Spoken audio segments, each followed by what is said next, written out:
সময় গোবিন্দের কাছে আগে কথা বলিস না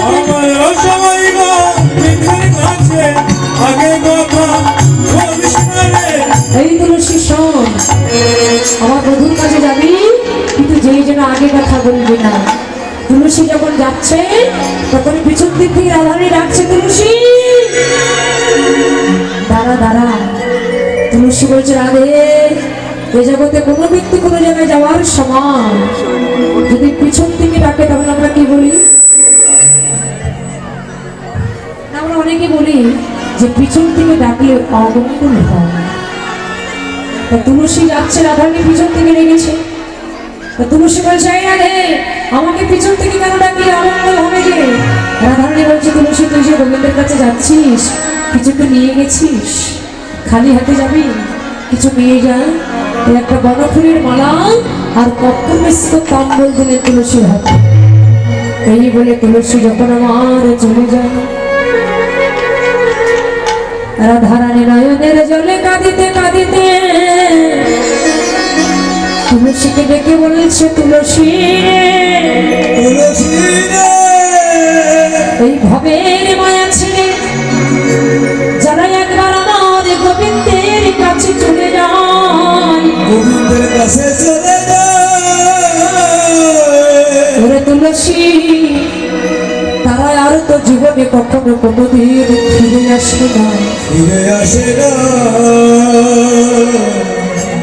তাই তুই তো যাচ্ছিস গোবিন্দের কাছে, গোবিন্দের চরণ পেয়ে যেন আমার কথাটা তুই ভুলে যাস।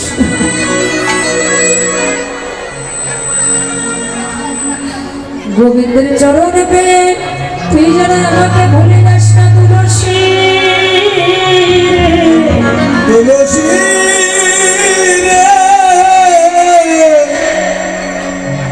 তুই তার কাছে গিয়ে আমার কথাটা একবার জানাই দিস।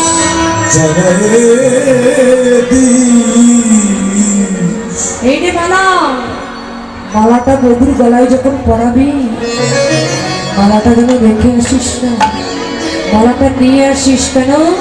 আমি তো বাদুড়ির ঘরে থাকি, গোবিন্দের সঙ্গ তো পাই না। তুই এই মালা যখন তুই আমার বধুর গলায় পরাবি আর এই মালা যখন আমার গোবিন্দের সঙ্গ পাবে, ওই গোবিন্দের সঙ্গ পাওয়া মালা এনে যদি আমার গলায় তুই পরিয়ে দিস তবে আমি গোবিন্দের সঙ্গ লাভ করব।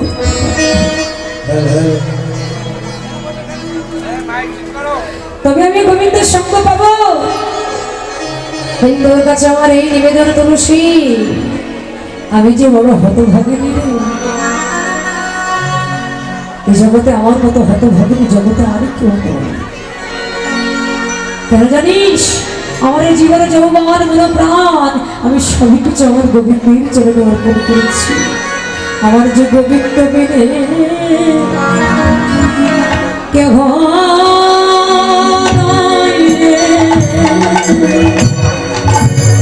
আমার গোবিন্দ বিনে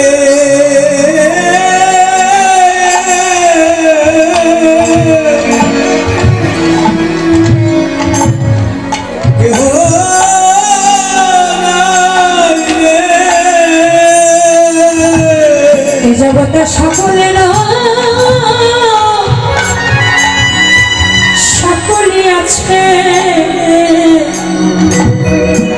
তুই আমার গোবিন্দ ছাড়া। শুধু রাধারানী নয় মা, যেদিন আমাদের দেহ থেকে প্রাণ পাখি চলে যাবে, খাঁচার পাখি যেদিন খাঁচা ছিল চির জগনের পেতে উড়ে যাবে, সেদিন এই গোবিন্দ ছাড়া আমি কেহ নয় রে।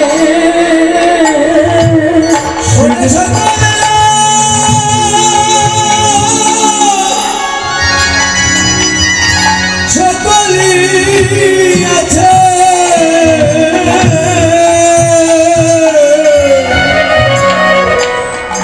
সখী আমার গোবিন্দ বিনা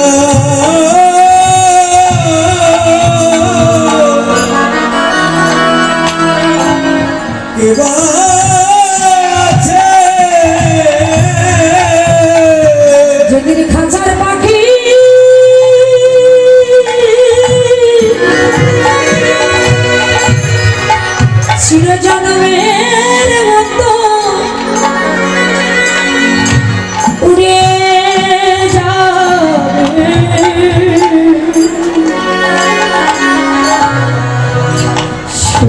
গোবিন্দ বিনে কেহ নাই রে। ওরে খাজার পাখি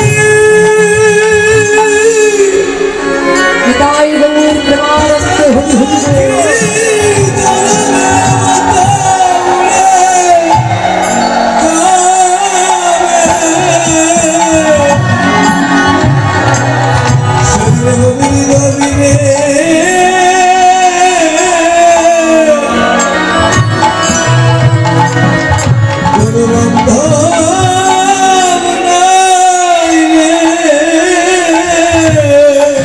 রাধারানী নয়নে জলে কাঁদতে কাঁদতে তুলসীকে ডেকে বলছে তুলসী